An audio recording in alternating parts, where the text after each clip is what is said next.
Saatnya semut sedang memainkan alat musiknya. Buat apa lo susah? Buat apa lo susah? Saya bisa ada gunanya. Di tengah bekerja sepanjang tahun, semut sudah hampir punah, tapi semut tetap tidak bahas.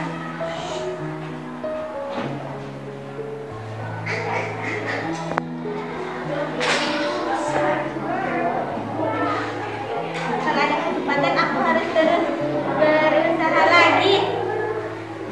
Musim gugur pun tiba. Pohon-pohon yang tadinya hijau perlahan menjadi kuning. Rumput-rumput pun mulai menggering. Udara semakin dingin. Akhirnya musim dingin pun tiba. Sang semut yang rajin itu duduk dengan nyaman di dalam rumahnya yang sangat sambil menikmati makanannya yang berlimpah. Sedangkan sang belalang yang masih hanya menyimpan sedikit persediaan makanan. Sang belalang berpikir, musim dingin akan segera berakhir. Jadi, buat apa susah mengumpulkan makanan di lumbung? Hari berganti hari, minggu berganti minggu. Tak terasa sudah sebulan berlalu dan musim dingin masih belum berakhir. Persediaan makanan sang belalang pun habis. Dia hanya bisa memandang rumah sang semut yang nyaman dan sangat dari balik jendelanya untuk kemudian berusaha mencari makanan di tengah-tengah musim dingin. Tetapi dia tidak berhasil. Ada apa lah? Tolong bantu saya, tolong berikan saya makanan yang kamu punya, karena makanan saya sudah habis dan sekarang saya kelaparan. Enak aja loh. Ketika aku berusaha supaya mengumpulkan makanan, kamu mengejekku, dan sekarang kamu mau makanan, pergi sana cari makan sendiri. Belalang pun pergi meninggalkan rumah sang semut untuk mencari makanannya, tetapi dia tidak berhasil menemukan apa-apa.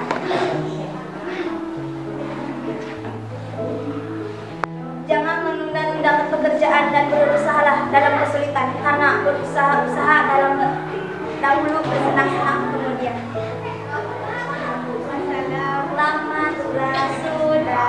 Sudah cerita kami. Assalamualaikum warahmatullahi wabarakatuh. Waalaikumsalam warahmatullahi wabarakatuh.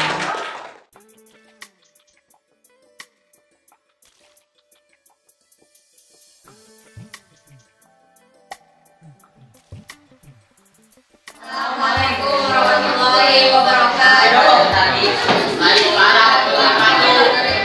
Perkenalkan, kami dari kelompok 2 akan menceritakan tentang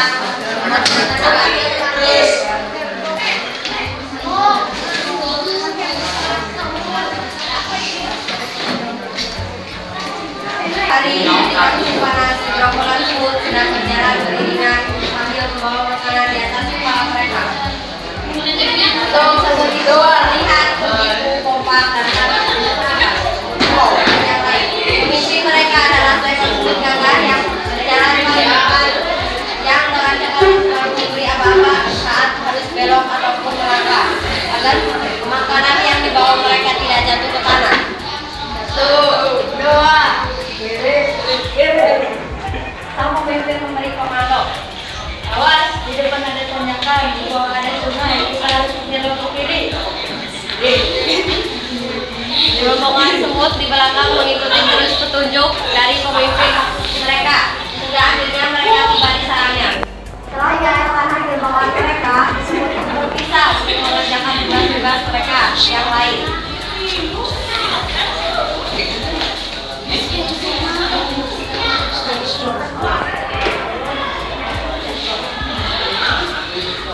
Ada seekor semut yang masih muda belia, rasa ingin tahunya tentang dunia di luar sarangnya. Begitu besar sehingga dia memberanikan diri untuk meminta izin kepada sang pemimpin agar dapat diizinkan keluar dari sarang untuk memulai petualangannya.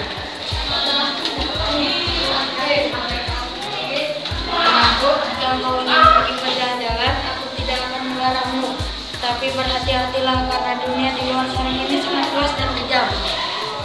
Katanya dengan bijaksana, alangkah senangnya hati semut muda itu. Setelah menyiapkan bekal untuk perjalanannya, berpamitlah semut muda kepada sang pemimpin. Pak, cita-cita. Berarti katanya dengan terus semangat. Hati-hatilah di jalan dan segeralah pulang. Maka berangkatlah semut muda itu dengan penuh semangat dan sukacita. Kebetulan tak jauh dari sarang semut itu terdapat sungai dengan air yang jernih. Karena rasa ingin tahunya, semut pun berjalan menyusuri jalan yang lembab. Berkali-kali ia harus memanjat beberapa dahan pohon dan rumputan. Semut muda berjalan tanpa mengenal lelah hingga akhirnya dia merasa sangat haus. Semut muda segera mencari air untuk diminumnya. Di kejauhan melihat mata air yang sangat jernih. Lalu semut muda itu pun segera berjalan menuju mata air yang itu. Setelah dekat dengan mata air, semut muda sempat kebingungan karena ternyata setelah dekat letak mata air itu lebih tinggi dari tanah yang dipijaknya. Tetapi semut muda tidak kehilangan akal. Dia naik perlahan-lahan ke atas sebuah batang rumput yang daunnya menjulur ke arah mata air itu. Saat dia hampir saja mencapai puncaknya, tiba-tiba semut muda terpeleset dan jatuh ke dalam mata air. Semut muda berusaha menyelamatkan diri, tetapi dia kesulitan karena dia tidak bisa berenang. Saat semut muda sedang bertarung antara hidup dan mati untuk menyelamatkan dirinya, seekor burung merpati yang sejak tadi asyik memperhatikan tingkah semut muda itu tergerak oleh belas kasihan, lalu segera mengatuk daun di pohon dan segera dihinggap yang sedang dihinggapinya hingga jatuh ke dekat semut muda yang hampir tenggelam. Semut muda segera menggapai daun itu dan dengan susah payah dia berusaha untuk naik ke atas daun. Ketika sampai di atas daun, semut muda menatap burung merpati yang sedang menatap burung merpati dengan merasa terima kasih. Burung merpati terbang ke arah daun itu dan mendorong burung merpatinya dan kemudian ke mata air.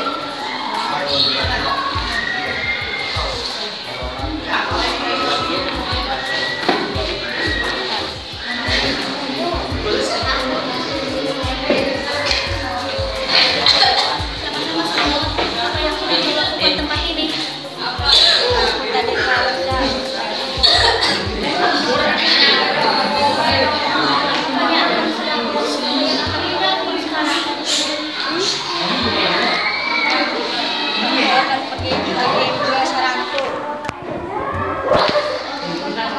sementara semut muda dan merpati sedang bercakap-cakap. Mereka tidak menyadari bahwa ada bahaya yang sedang mengintai. Seorang pemburu sedang mengarahkan senjatanya ke arah burung merpati dan siap menembaknya. Saat burung merpati menyadari keadaan itu, dia pun segera terbang ke atas kehidupan serangga.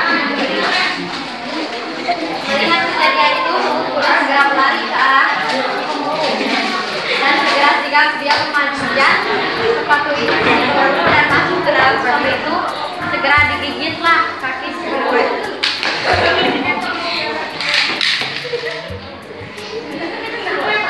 Semut muda keluar dari sepatu sang pemburu lalu pergi meninggalkan tempat itu.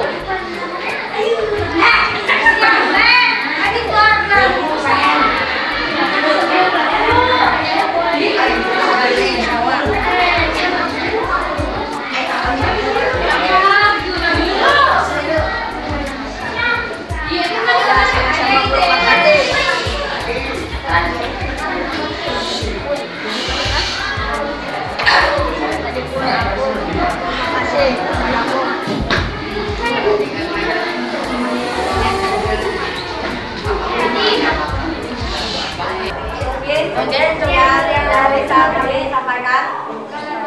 Maaf. Assalamualaikum warahmatullahi wabarakatuh. Waalaikumsalam warahmatullahi wabarakatuh.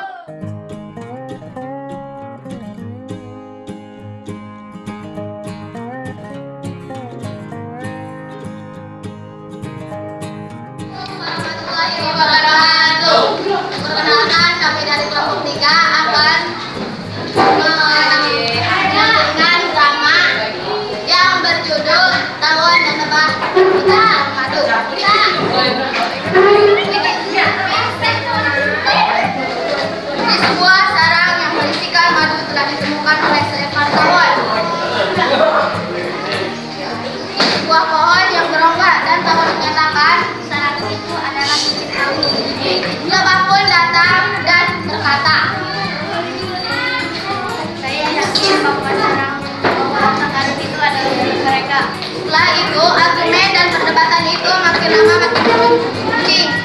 Dampaknya, peristiwa itu tidak bisa diselesaikan tanpa pertempuran, tetapi pada akhirnya mereka berdua setuju untuk memberikan seorang hakim yang akan memutuskan masalah ini.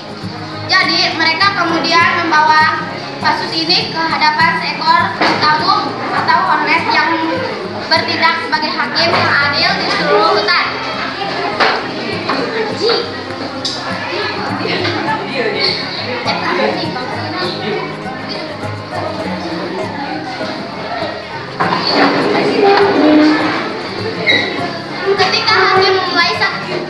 Ketika hakim mulai memanggil saksi-saksinya, saksi menyatakan bahwa kami melihat yang membangun sarang madu tersebut adalah serangga yang bersayap yang hidup di lingkungan pohon kelapa. Tetapi yang keras dan tubuhnya bergaris kuning dan hitam seperti lebah. Tetapi pihak tawon segera berkeras bahwa secara garis besar ciri-ciri tersebut juga dimiliki oleh tawon. Bukti tersebut tidak dapat menunjukkan secara jelas siapa pemilik sarang yang sah, sehingga sang hakim pun menunda pengadilan selama 6 minggu untuk memberinya waktu agar dapat memikirkannya hal itu. Ketika kasus ini disidangkan kembali, kedua belah pihak memiliki lebih banyak lagi saksi. Saksi mulai diajukan kembali. Seekor lebah tua pun datang. Dan lebah tua berkata,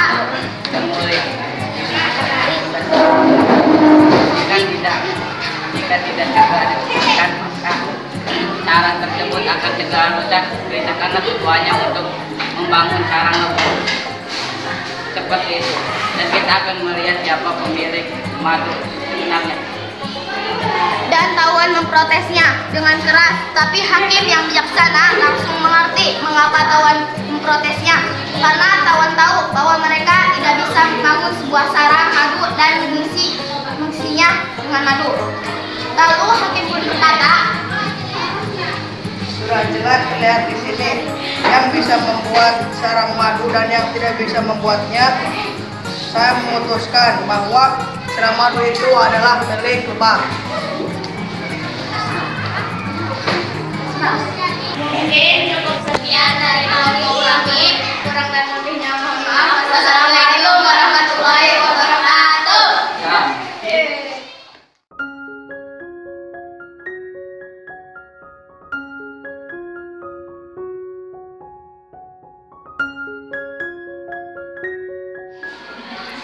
Assalamualaikum warahmatullahi wabarakatuh.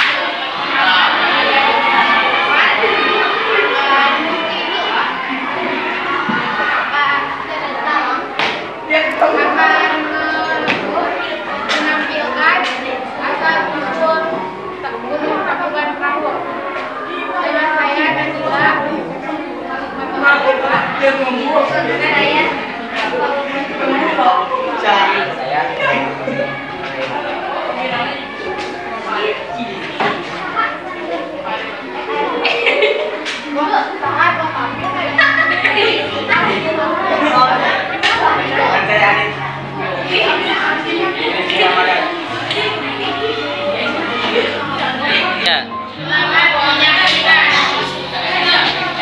yang akan dipimpin oleh seorang raja dan seorang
bahagia bila mereka dikaruniai seorang anak yang bernama manusia yang bernama Umang. Sang Surya. Pada suatu hari, Dayang Sumbi menyuruh anaknya pergi bersama anjingnya untuk berburu rusa. Wahai anakku, pergilah ke hutan untuk berburu seekor rusa. Baik, Bu.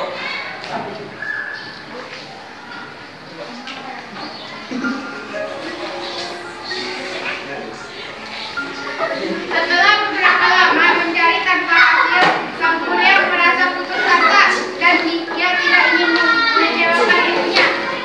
Maka dengan sangat terpaksa dia mengambil sebatang panah dan mengarahkan pada Tumang.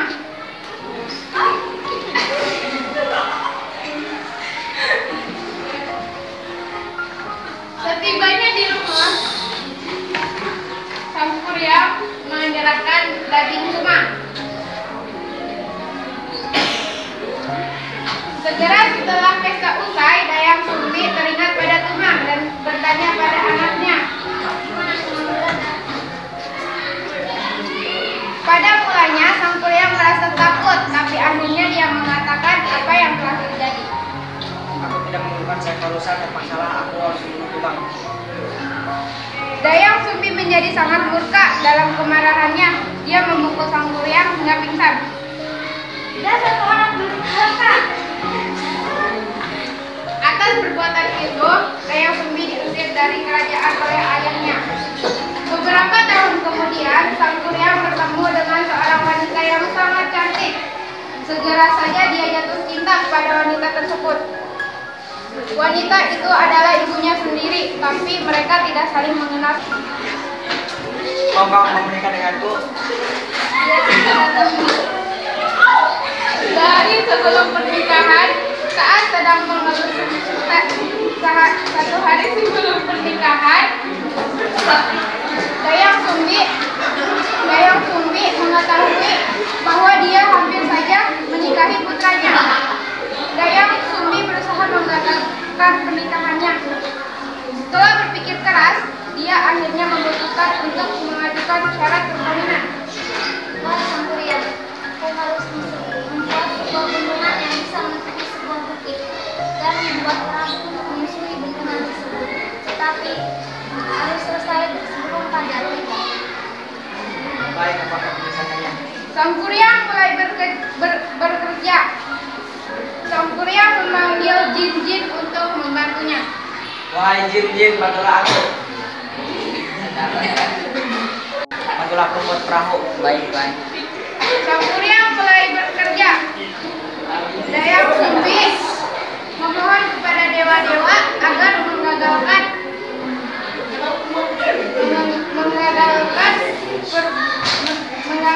persyaratan perkawinan.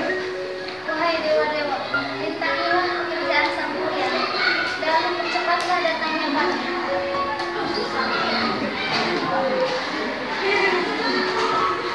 Ada jantan berkokok. Matahari terbit lebih cepat dari biasanya, dan Sang Surya menyadari bahwa dia telah ditipu.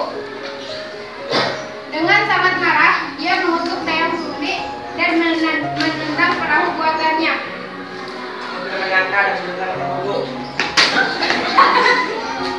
Dayang Sumbi dan Sang Surya menenggelamkan